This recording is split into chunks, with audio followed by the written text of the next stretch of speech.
The fireplace has long since cooled down. The CF block has forgotten its time, and one day a grey cat enters the house. He smooths his mustache like an important dandy on the side and full face. Neither lord nor brother nor master, he drags out his story. A dispassionate liar, my narrator, but where am I in such a hurry? Maybe the darling of the people will teach me how to live. La la lay, la lay, la lay, la lay, la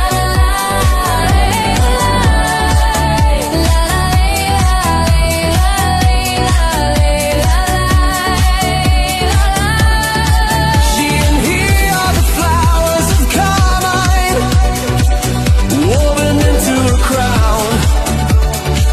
Erased pages of epics of two little heroes. And once on a night of past passions, their blood was consecrated by the altar.